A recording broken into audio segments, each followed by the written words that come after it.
Assalamualaikum warahmatullahi wabarakatuh dan selamat pagi. Baik, hari ini hari Isnin, kita berjumpa lagi dalam kelas PDPR Sains kita pada hari ini. Jadi kita akan sambung lagi tajuk proses pengawitan. Jadi kita dah belajar sebelum ni ada beberapa jenis pengawitan.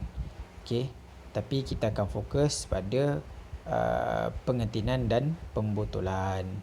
Okey, kita ulang balik sikit lah. Kenapa kita mengawet makanan? Jawapan dia, bagi membolehkan makanan tu tahan dengan lebih lama.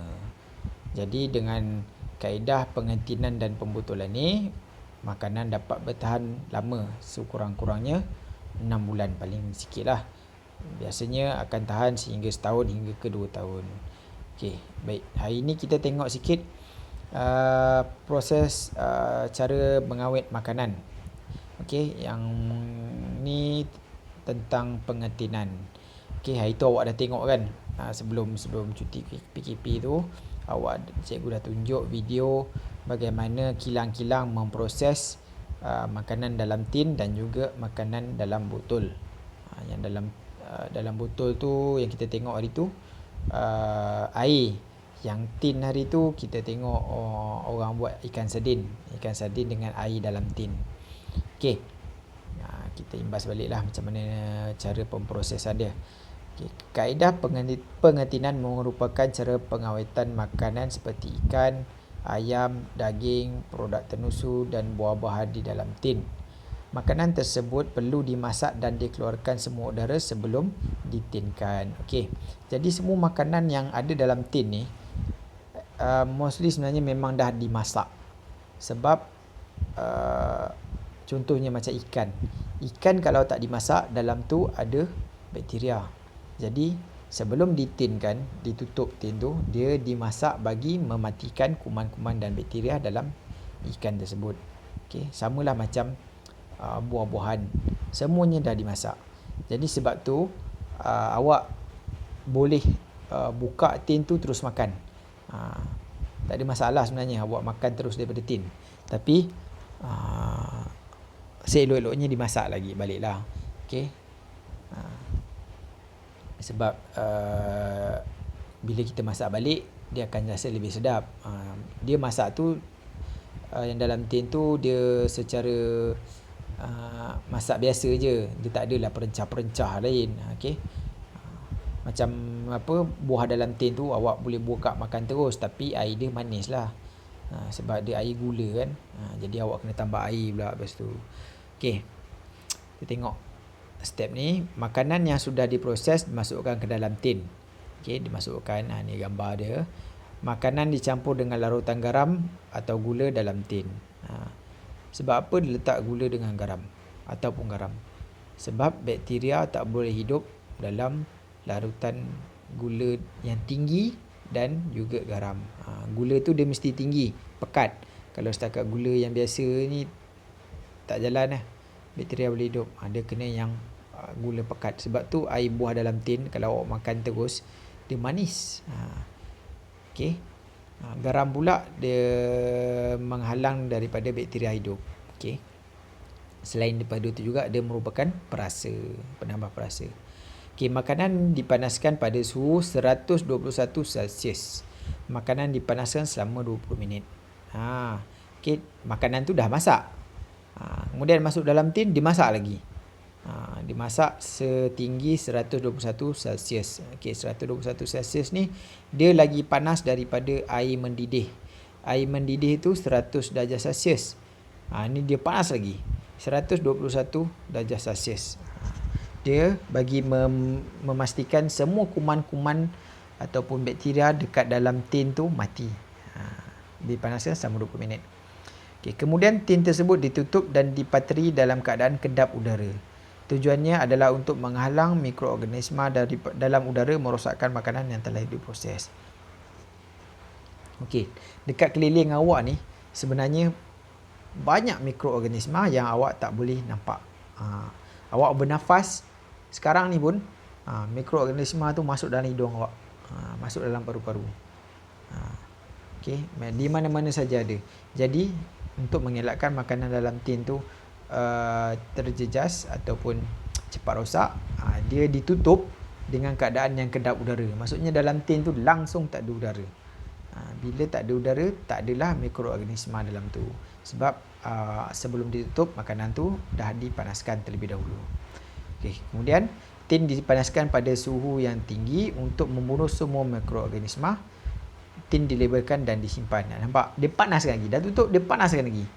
Sebab apa? Kadang-kadang bila dah ditutup tu, dia kedap udara, kadang-kadang ada juga mikroorganisma yang terlepas masuk. Kita tak nampak kan, sebab tak mata kasar memang tak nampak. Jadi nak dia lebih selamat, dia panaskan lagi tin tu. Bila dia panaskan, make sure dalam tin tu tak ada bakteria yang boleh hidup. Okey. Kemudian bila dah sejuk, dia labelkan. Okey, macam dalam ni. Jagung sedap. Okey. Tak kisahlah jagung ke, ikan sardin ke, daging kari ke, proses dia sama. Macam ni juga proses dia. Okey, kita tengok glosari ni. Apakah yang akan terjadi jika makanan yang ditinkan dipanaskan terlalu lama? Bila terlalu sangat lama dipanaskan, sebab tu dah letak 20 minit je. Bila terlalu lama, makanan tu dah dimasak, kemudian dipanaskan lagi terlalu lama. Jadi makanan tu jadi rosak lah. Okay, khasiat dalam makanan tu dah hilang. Bila dah terlalu lama, macam awak masak goreng ikan. Awak goreng dalam masa lebih kurang dalam 5 minit, tapi awak biarkan lama sampai setengah jam. Apa jadi ikan tu? Hanyut. Tak boleh makan dah, kering. Itulah, dia tak boleh dipanaskan terlalu lama. Okey. Jadi awak kalau nak menonton cara mengetin ikan sardin, awak boleh layari laman web ni ataupun awak imbas QR code. Okey. Okey, glosari. Celsius, skala suhu yang merakamkan takat sejuk beku air pada 0 darjah Celsius dan takat didih air pada 100 darjah Celsius. Okey.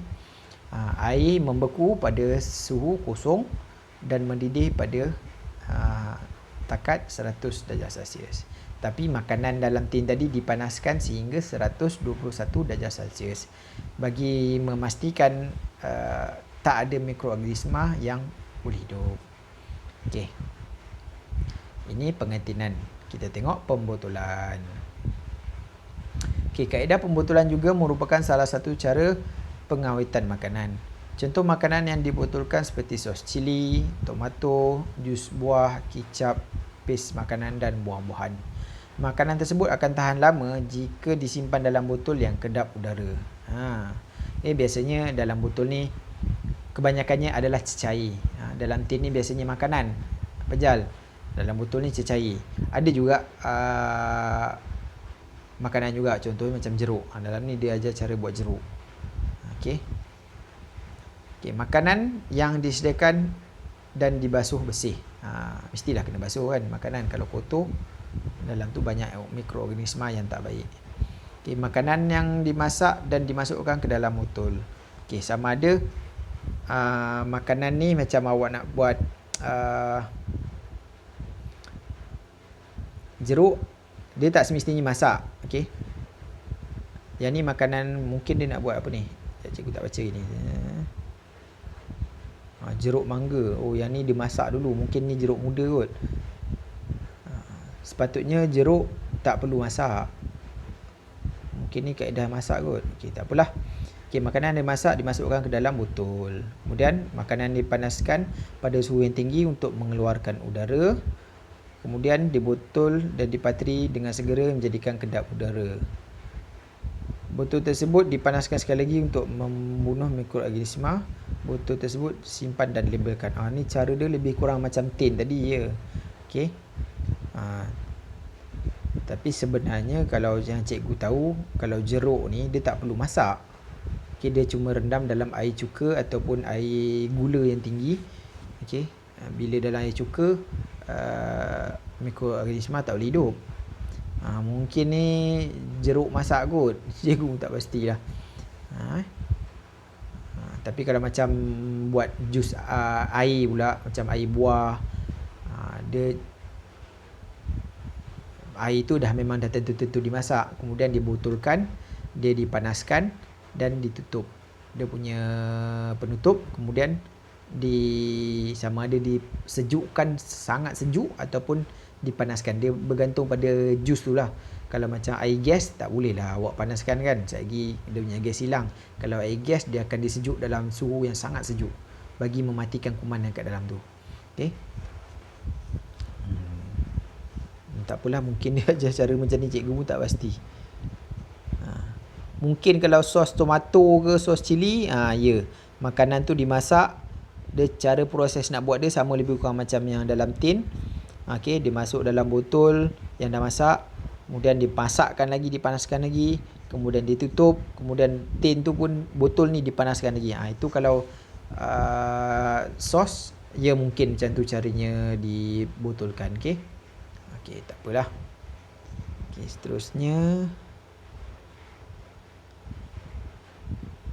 Okey, latihan. Okey, ada 3 latihan, 3 muka surat.